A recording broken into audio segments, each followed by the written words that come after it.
नमस्कार, स्वागत आहे तुमचं सगळ्यांचं सगळ्यांना श्री स्वामी समर्थ. चला, आज आपण छानपैकी मस्त असं मोमोज बनवून दाखवणार आहे तुम्हाला, व्हेज मोमोज. त्याच्यासाठी मी आता सर्वप्रथम मैद्याचं पीठ घेतलेलं आहे 2 वाटी छानपैकी, आणि आता ते एकत्र एकजीव करून घ्यायचं आहे. त्याच्यामध्ये चवीप्रमाणे मीठ घालायचं आणि तेल घालायचं 1 चमचा. आता हे सगळं साहित्य एकजीव करून घेऊया आणि छानपैकी पीठ मळून घेऊया.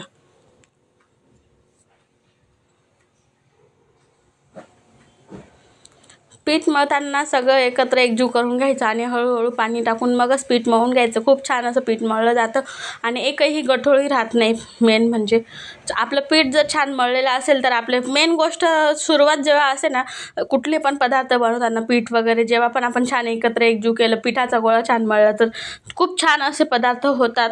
त्याच्यासाठी अशा पद्धतीने पीठ मळून घ्यायचं आणि नंतर लास्टला थोडंसं तेल टाकून आणि परत एकदा थोडंसं मळून घ्यायचं. आता पीठ मळून झाल्यावरती छानपैकी 10 ते 15 मिनिटांसाठी फर्मेंट करून घ्यायचं. तोपर्यंत आपलं पीठ छान फर्मेंट होतं, तोपर्यंत आपण इकडं जे सारण बनवायचं आहे त्याची तयारी करूया. तर मी कोबी घेतला होता, टोमॅटो, शिमला मिरची, गाजर सगळं आपल्या आवडीप्रमाणे भाज्या घ्यायच्या आणि छान अशा बारीक कट करून घ्यायच्या, एकदम मस्त बारीक अशा चॉपरमध्ये. इकडं मी छान असं पनीर किसून घेतलं. एकीकडे कढई ठेवली, तेल गरम करायला ठेवलं. तेल तुमच्या आवडीनुसार तेल टाका, बटर टाका, चालेल. थोडासा खोकला झाला आहे. आता मस्त तेल आपलं गरम झालं, त्याच्यात सगळ्या प्रकारे आपल्या भाज्या छान असं टाकून घ्यायच्या. सगळ्यात पहिले कांदा टाकायचा, कांदा थोडासा शिजू द्यायचा. त्याच्यात लगे आपला टोमॅटो टाकायचा. कांदा टोमॅटो एकत्र छान शिजतायत तोपर्यंत आपण लगेच दुसरं पण जे कट केलेल्या भाज्या त्या पण सगळ्या ठेवायच्या. दुसरे मसाले काय काय करायचे ते तयारी करून घ्यायची. तर इकडं एकसारखं हलवत राहायचं. आपल्याला ह्या भाज्या शिजवायच्या नाहीत, फक्त यांचा जो कच्चापणा दूर करायचा आहे, बाकी काही नाही.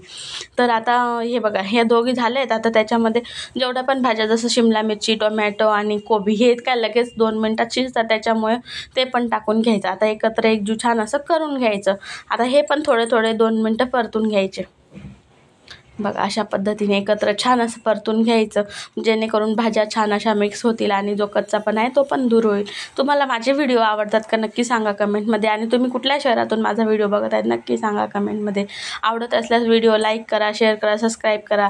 तर चला मग, आता आपल्या भाज्या छान एकजीव झाल्या आहेत. त्याच्यामध्ये आता मी ना थोडंसं कसुरी मेथी घेतली होती, 10 ते 12 काळ्या मिऱ्या असं त्याची पावडर केलेली होती, ती घेतली होती. आणि इकडं लगेच आपण थोडंसं ना चटपटीत म्हणजे थोडा खट्टा मिठापणा यावं म्हणून त्याच्यासाठी मी आमचूर पावडर घेतली होती. आता हे छान असं टाकून झालेलं आहे, ते पण एक तर छान मिक्स करून घ्यायचं. छान असं मिक्स झाल्यानंतर आता आपण जे पनीर करून घेतलं ना, किसून घेतलेलं, ते पण टाकायचं. त्याच्यासाठी मी पहिले ना, मला वाटलं की 1 मिरची कच्ची टाकावी म्हणजे कसं चव येते खूप छान असं, आणि तिखट मिरचीचा वापर मी केलेला नाही. तर आता पनीर जे मी हे करून घेतलं होतं ते पनीर पण आपण याच्यात आता टाकून घेऊया आणि छान परत एकदा सगळे एकत्र करून घेऊया. आता हे सगळं एकत्र झाल्यानंतर मी थोडंसं मीठ घातलेलं होतं, मीठ पण टाकलं. मीठ चांगलं एकत्र एकजीव करून घेतलं. आता मला थोडंसं ना लाल तिखट आणि थोडासा काळा मसाला, फक्त चवीला छान टेक्स्चर येण्यासाठी तर मी हे वापरले होते. आता माझं सारण झालं होतं, मी थंड करायला एका ताटात काढून घेतलं. आपलं पीठ पण छान फर्मेंट झालं होतं. मग मी आता छोटीशी पुरीच्या आकाराचं हे लाटून घेतली होती, चपातीसारखं नाही का, छोटा आकार तुम्हाला दिसत असेल व्हिडिओमध्ये, सेम टू सेम. आणि आपल्याला हव्यात अशा आकारामध्ये आपण मोमोज रॅप करून घेऊया. तर बघा, मस्त असे छान आपले मोमोज मस्त तयार झालेलेच आहेत. आता आपल्याला वाफवायचे आहे. त्याच्यासाठी मी सगळ्यात पहिले काय केलं माहिती आहे का, सगळे हे मोमोज बनवेपर्यंत ना एका कुकरमध्ये, म्हणजे इडलीचं जे कुकर असं नाही, इडलीच्या पात्र, त्याच्यात पाणी ठेवलं होतं गरम करायला, जेणेकरून आपले मोमोज पटकन व्हावेत म्हणून. तर तो व्हिडिओ स्किप झाला आहे, पण व्हिडिओ पुढे कंटिन्यू बघत राहा. आता असेच मी एक करून सगळे मोमोज बनवून घेणार आहे. आपल्याला हवे असल्यास मोमोजला जसं की मोदकचा आकार देऊ शकतात, असे भरपूर असे वेगवेगळे प्रकारे तुम्ही आकार देऊ शकतात, म्हणजे जेणेकरून बघायला छान वाटेल आणि खायला तर एक नंबरच झाले होते मोमोज. तुम्ही पण एकदा असे बनवून बघा. खूप सोपी साधी पद्धत आहे, आपण आपल्या अवेलेबल साहित्यामध्ये बनवू शकतो आणि खूप छान असे मस्त मोमोज झाले होते. बघा, आता माझे सगळे मोमोज बनवून झाले, तर मी आता वाफवून घेते, म्हणजे स्टीम करून घेते. तर इकडं आपल्या कुकरमध्ये पहिले मी स्टीम करायला ठेवले होते. आता ते झाले कसे बघूया, चेक करूया आणि ते काढून घेऊया. परत एक बॅच टाकून देणार, म्हणजे 2 वेळा मी ते मोमोज केले होते. बघा किती छान असे फुलले. बघा, मी खूप छोट्या आकाराचे बनवून त्यांनी फुलून मस्त असं मोठ्या आकाराचे तयार झाले. हे बघा, अशा पद्धतीने मी सगळे मोमोज छान वाफवून घेतले आणि दुसरी पण एक बॅच अजून ठेवली होती. तर ते मोदकच्या आकाराची ठेवले, ते बघू शकतात, असं वाटतं की मोदकच आहेत नाही का.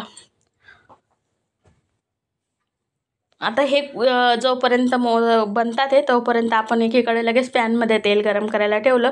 तेल छान गरम करून घेतलं आणि त्याच्यामध्ये मोमोज थोडे फ्राय करून घेतले. अर्धे स्टीम ठेवले होते, अर्धे फ्राय करून घेतले होते, म्हणजे दोन्ही खाण्याचा आनंद घेता यावा म्हणून. आणि बघा इकडं छान असे माझे दोन्ही फ्राय मोमोज आणि स्टीम मोमोज तयार आहेत. या मग तुम्ही पण मोमोज खायला. आवडले का तुम्हाला व्हिडिओ? जर आवडला असेल तर लाईक, शेअर, सबस्क्राईब करा आणि बेल आयकॉन प्रेस करा. धन्यवाद. भेटूया पुढील व्हिडिओ.